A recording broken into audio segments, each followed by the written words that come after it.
Assalamualaikum warahmatullahi wabarakatuh. Kami dari kelompok 7 kelas 2A. Saya Anissa Ramadhani dengan NIM K7325028. Saya Fasa Akatabikam dengan NIM K7325017. Saya Nisa Ormadia dengan NIM K7325014. Dan saya Fiskadia Airustari dengan NIM K7325038. Saya Rahmatul Azza dengan NIM K7325024. Kelompok kami mengkaji terkait seni sastra dan kami membuat buku dongeng cerita anak yang berjudul Persahabatan yang Saling Mendukung. Mari simak bersama-sama. Cekidot. Karya ini merupakan cerita bergambar anak yang mencerminkan budaya sosial masyarakat Indonesia, khususnya dalam kehidupan sehari-hari anak-anak di lingkungan sekolah dan juga pertemanan. Nilai kebersamaan, gotong royong, dan juga saling menghargai sangat kental dalam cerita ini. Interaksi antar tokoh seperti Friska, Nisa, Anis, Fasa, dan juga Rahmatul menunjukkan bagaimana budaya kolektif Indonesia menekankan pentingnya hubungan sosial yang harmonis dan saling mendukung. Hal ini terlihat dari kebiasaan bermain bersama di taman dan juga menyelesaikan konflik secara baik-baik. Unsur-unsur estetika dalam karya ini dapat dilihat dari beberapa aspek. Yang pertama, visual dan ilustrasi, menggunakan warna cerah seperti hijau, pepohonan, dan biru langit yang menciptakan suasana hangat dan menyenangkan. Yang kedua, ekspresi tokoh. Perubahan emosi digambarkan jelas dan bahagia, kecewa, cemburu, hingga haru saat meminta maaf. Yang ketiga, ada komposisi cerita.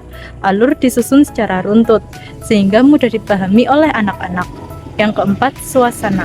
Perpaduan antara suasana cerah secara visual dengan konflik batin tokoh menciptakan kontras yang menarik. Kemudian yang berikutnya ada makna simbolik. Jadi setiap simbol-simbol pada cerita itu memiliki makna.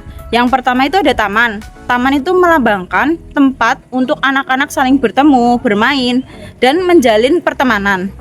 Kemudian ada lingkaran pertemanan.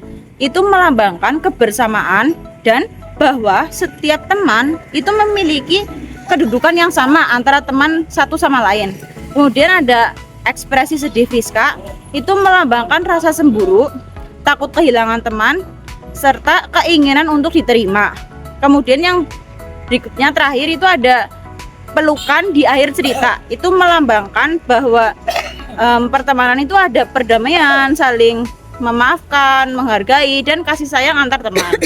Jadi, kesimpulannya, simbol-simbol dalam cerita itu mengajarkan bahwa persahabatan yang baik itu diterima dengan saling menghargai dan saling memahami perasaan setiap temannya. Selanjutnya yaitu nilai filosofis dalam karya dongeng kami, di mana ada 4 nilai filosofis. Yang pertama itu persahabatan tidak bersifat kepemilikan, di mana teman-teman tidak bisa dimiliki, tetapi harus saling memberi kebebasan. Nah, di cerita dongeng kami ini alurnya berisi tentang seorang teman yang mengekang temannya. Yang kedua yaitu pentingnya empati dan komunikasi, di mana konflik dapat diselesaikan melalui dialog yang baik. Nah, dalam cerita dongeng kami ini ada suatu konflik di mana sosok tokoh utama itu mempunyai permasalahan tentang hubungan persahabatan. Lalu teman-teman yang lain membantu untuk menyelesaikan permasalahan tersebut dengan komunikasi yang baik-baik. Yang ketiga yaitu penerimaan diri dan orang lain. Nah, di cerita ini sosok tokoh utama yaitu Friska belajar bahwa hubungan yang sehat itu dibangun dari rasa percaya, di mana antara teman yang satu dengan teman yang satu lainnya itu saling percaya. Yang terakhir yaitu ada kebersamaan dalam keberagaman. Nah, di sini itu di setiap individu bisa memiliki lebih dari satu teman tanpa mengurangi nilai persahabatan. Jadi kita bisa memiliki pertemanan dengan siapa saja, tidak memilih, ya. Relevansi dengan konteks masa kini. Karya ini sangat relevan dengan kehidupan saat ini, terutama yang pertama masalah pertemanan di era modern. Banyak anak dan remaja masih mengalami kecemburuan sosial, rasa ingin memiliki, dan konflik dalam pertemanan. Yang kedua, pentingnya literasi emosional. Cerita ini membantu anak memahami emosi seperti cemburu, sedih, dan cara mengelolanya dengan baik. Yang ketiga, nilai inklusivitas dan pergaulan sehat. Mengajarkan bahwa pertemanan harus terbuka, tidak eksklusif, dan saling menghargai. Dan yang terakhir, pembelajaran karakter di sekolah. Sangat cocok digunakan sebagai media pendidikan karakter seperti akhlak, sosial, dan emosional. Dongeng persahabatan yang saling mendukung itu mengajarkan bahwa hubungan persahabatan harus dilandasi dengan rasa percaya dan saling menghargai.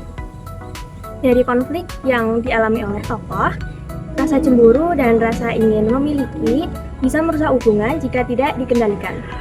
Persahabatan sejati justru memberi ruang bagi setiap individu untuk tetap bebas dan berkembang. Nilai-nilai ini sangat relevan dengan kehidupan saat ini, terutama dalam membangun hubungan sosial yang sehat. Oleh karena itu, penting bagi kita untuk menjaga persahabatan, yaitu dengan sikap saling terbuka, empati, dan saling mendukung. Oke, dari kelompok kami, sekian. Wassalamualaikum warahmatullahi wabarakatuh.